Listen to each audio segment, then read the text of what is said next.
So as I'm preparing our IM injection, I'm going to go ahead and assess our patient, checking the med order that I've been received, seeing if there's any allergies.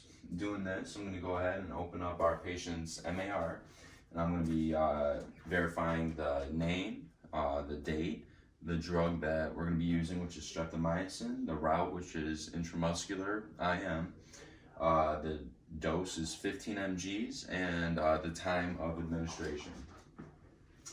So once I do this, I'm going to go ahead and grab our vial of medication, making sure it's the correct one, streptomycin.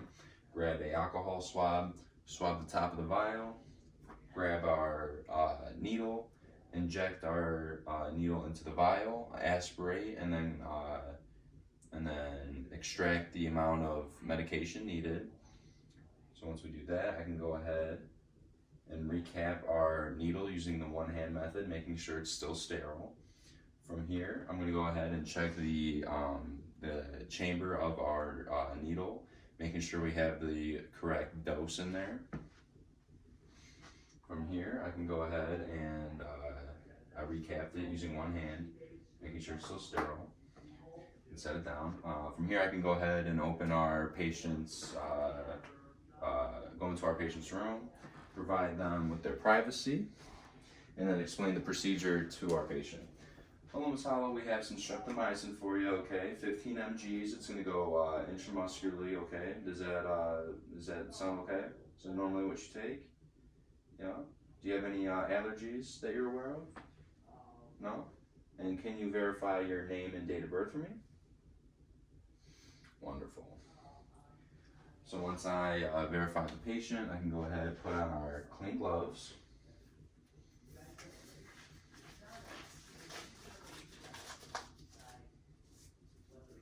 And once I put the gloves on, I'm going to go ahead and inspect the incision site using our anatomical structures.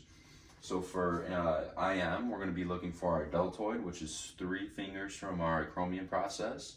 The vastus lateralis, which is the mid anterior lateral of our quad, and then the ventral gluteal, and we're going to be looking for that greater trochanter. So today we're going to be using Ms. Hollow's deltoid, and once we figure out where to go, I'm going to go ahead and get some alcohol wipes and clean the area using a circular motion with my 3 hands. Once I do that, I'm going to go ahead and uncap our needle, making sure it's not contaminated. And then from here, I'm going to go ahead and spread the skin out as much as I can with my non-dominant hand. And using a 90-degree angle, we're going to go ahead and stick our patient. We're going to be using a 22 to 23 gauge, 1 to 1.5 inch needle, depending on our patient, and using a 90-degree angle for insertion. Okay, Ms. Hollow, on the count of 3, I'm going to stick you, okay? 1, 2, 3. Using that darting motion. Then from here, I'm going to go ahead and aspirate a little bit, and then inject the medication slowly. As I'm injecting the medication, I'm going to go ahead and grab a gauze, place it right next to the incision site, and as I pull out, I'm going to go ahead and put the gauze right on top of the incision site. I'm going to also grab a Band-Aid if need be. And once we're done with the injection, I'm going to go ahead and dispose of our needle into our sharps container. If the sharps container was further away, I'd go ahead and use the sliding method to cap our needle, and then put the cap into the sharps container. Since it's right here, just go ahead and drop it. So from here, I'm going to go ahead and take off my gloves, wash my hands, and then assist my patient to a more comfortable position.